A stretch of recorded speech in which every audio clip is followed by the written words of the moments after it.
कलाम में जब हम पढ़ते हैं तो लिखा है, उसने उससे कहा, मैं तुझसे सच कहता हूं कि आज ही तू मेरे साथ फिरदौस में होगा। अब यहां पर सवाल पैदा होता है कि खुदावंद यीशु मसीह किसके साथ मुखातिब है, किसके साथ ये बात कर रहे हैं, किसको कह रहे हैं कि तू मेरे साथ फिरदौस में होगा। और वजह क्या थी, क्यों खुदावंद यीशु मसीह ने ये अल्फाज अपनी जुबान मुबारक से उसके लिए कहे। जब हम कलाम को पढ़ते हैं तो कलाम में हमें दो तरह के लोग नजर आते हैं। एक है वो लोग जो खुदा के कलाम पर अमल करते हैं, ईमानदार हैं, फरमाबरदार हैं और खुदा के कलाम को अपने दिल में रखते हैं ताकि उसके खिलाफ गुनाह न करें। और फिर दूसरे लोग वो हैं जो गुनाह की हालत में जिंदगी गुजारते हैं, जिनकी जिंदगी में बदी है, जिनकी जिंदगी में गुनाह है, जिनकी जिंदगी में बदकिरदारी है, जिनकी जिंदगी में झूठ है, जिनकी जिंदगी में फरेब है।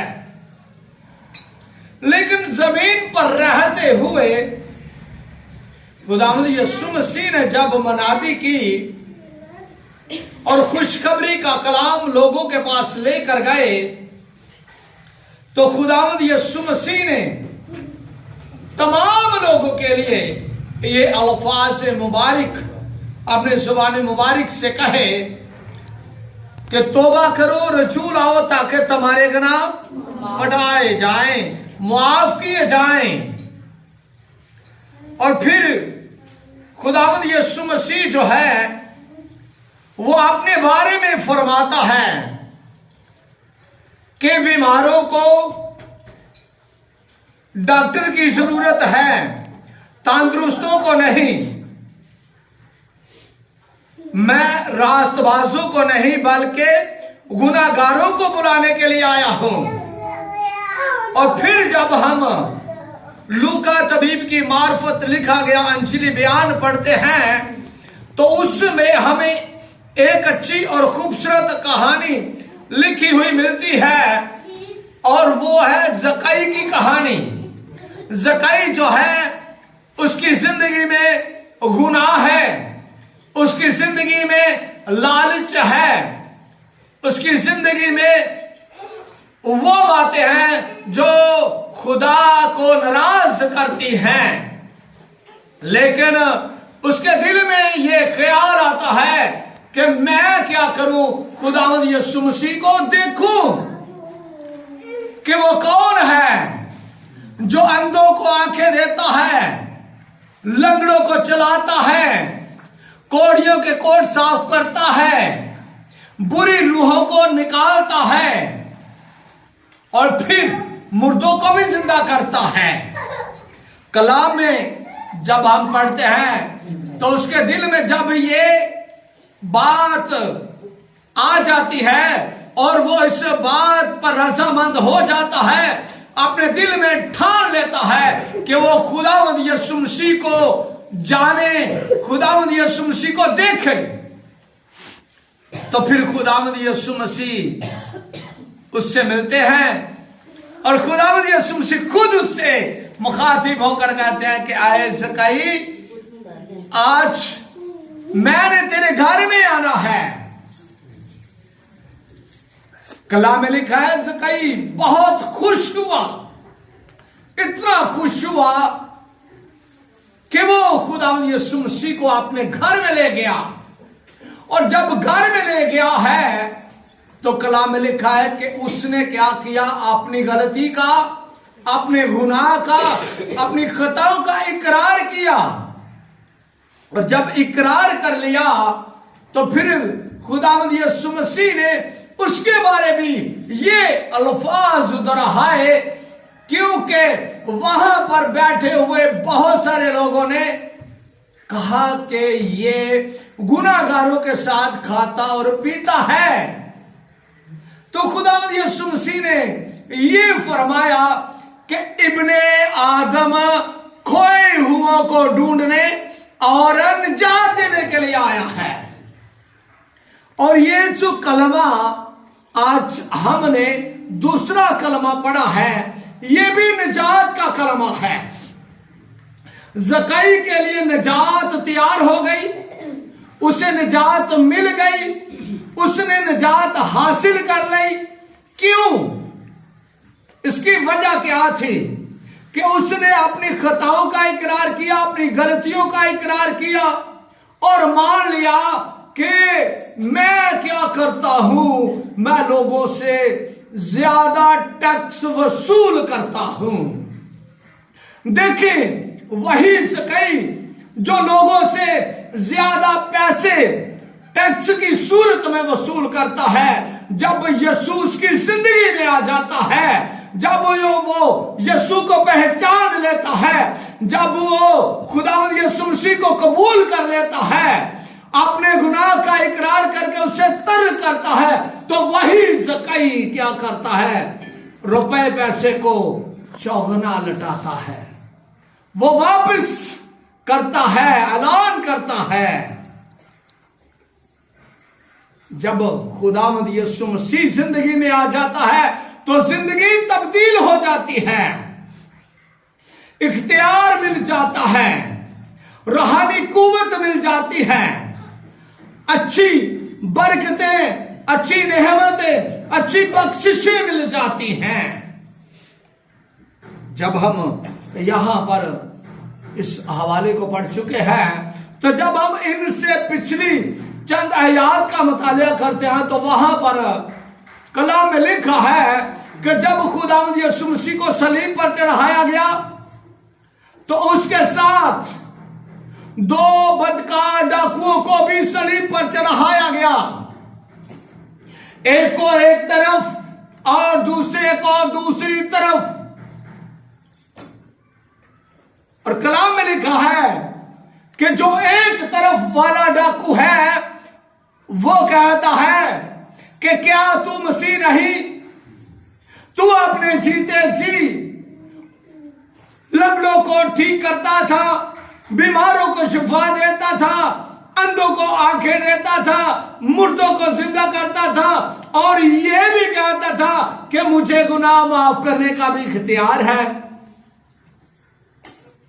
मेरे पास आसमान और जमीन का कुल इख्तियार है।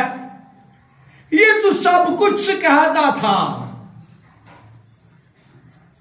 तो ये भी कहता था कि इब्ने आदम खोए हुओं को ढूंढने और निजात देने के लिए आया है। तो फिर तू मसीह है, तू क्यों सलीब पर है? तू भी बच जा और हमें भी बचा। कलाम में लिखा है कि खुदावंद यीशु मसीह खामोश, हलीमी, फरोतनी, आजिज़ी, इनकसारी का सबक है यहां पर हमारे लिए कि वो खामोश हैं।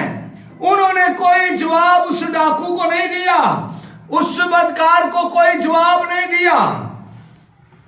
लेकिन कलाम में जब हम पढ़ते हैं तो दूसरी तरफ वाला जो बदकार डाकू है, वो उस डाकू से मुखातिब होता है, जो ताना देता है, जो खुदावंद यीशु मसीह से बातें करता है और कहता है कि तू मसीह नहीं,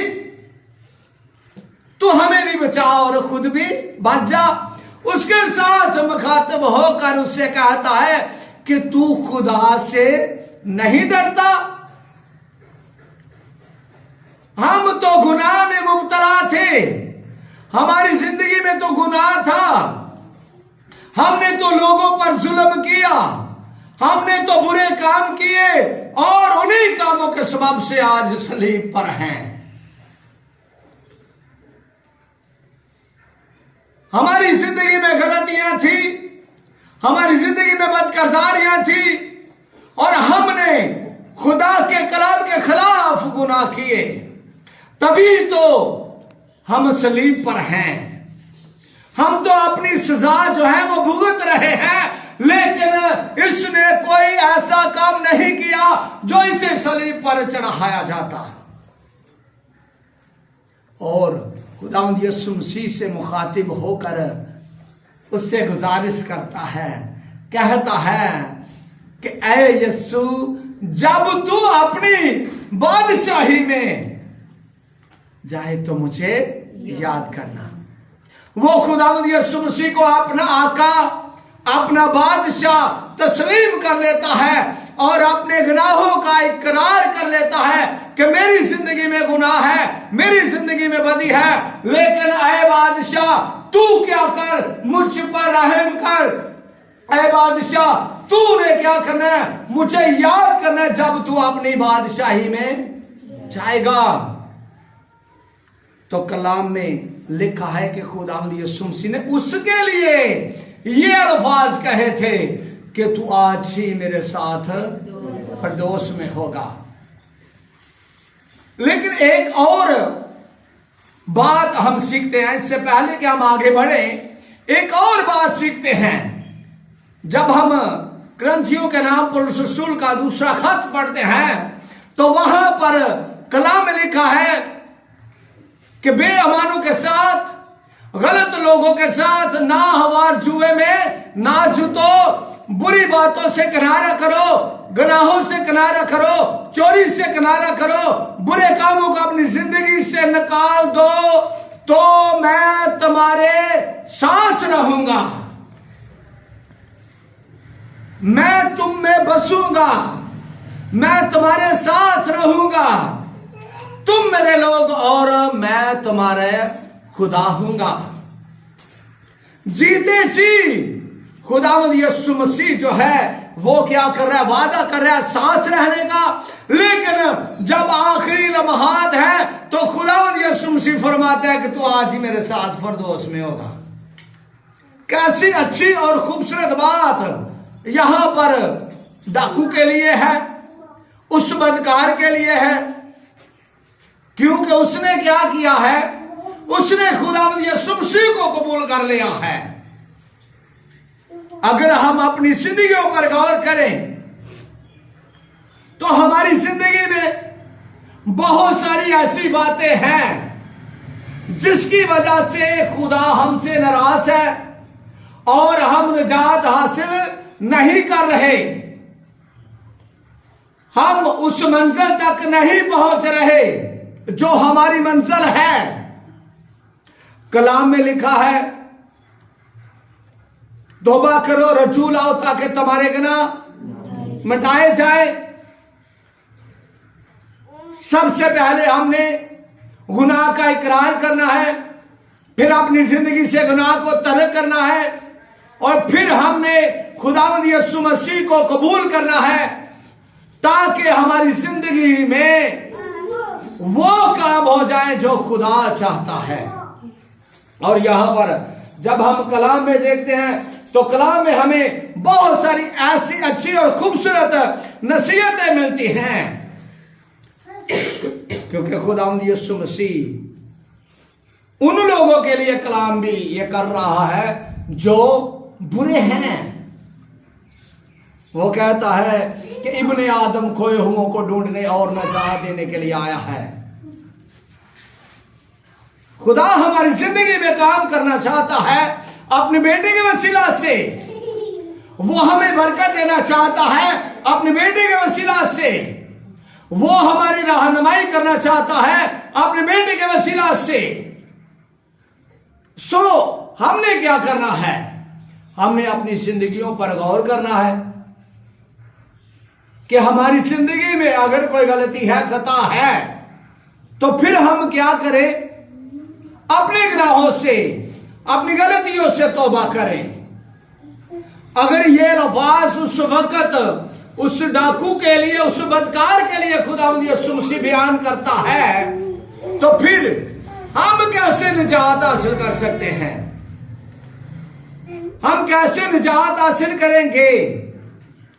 हमने भी खुदावंद यीशु मसीह को कबूल करना है, खुदावंद यीशु मसीह पर ईमान लाना है, खुदावंद यीशु मसीह को अपना निजात दहिंदा तस्लीम करना है, उसे अपना बादशाह, उसे अपना मुनसिफ, अपना बादशाह, अपना आका मानना है और कबूल करना है और ऐलान करना है कि वही हमारा निजात दहिंदा है, उसी के वसीला से हमारी निजात है। और जब हम ये कबूल कर लेंगे तो फिर हम निजात हासिल कर लेंगे, हम उसके लोगों में शामिल हो जाएंगे, हम उसके कुर्बत में आ जाएंगे और उसकी तमाम अच्छी और खूबसूरत नेमतों को हासिल कर लेंगे, क्योंकि खुदा जो है अपने बेटे के वसीला से हमसे प्यार करता है। खुदावंद यीशु मसीह ने फरमाया कि राह करो जिंदगी मैं हूं, मेरे बगैर तुम बाप के पास नहीं जा सकते। सो हमने क्या करना है, खुदावंद यीशु मसीह पर ईमान लाकर हमने क्या करना है, उस मिरास को हासिल करना है जो खुदा अपने बरगज़ीदा लोगों को देना चाहता है। सो खुदावंद आज के कलाम की बदौलत हम सबको बहुत ज्यादा बरकत बख्शे और अपने कलाम पर अमल करने की तौफीक अता करे। आमीन।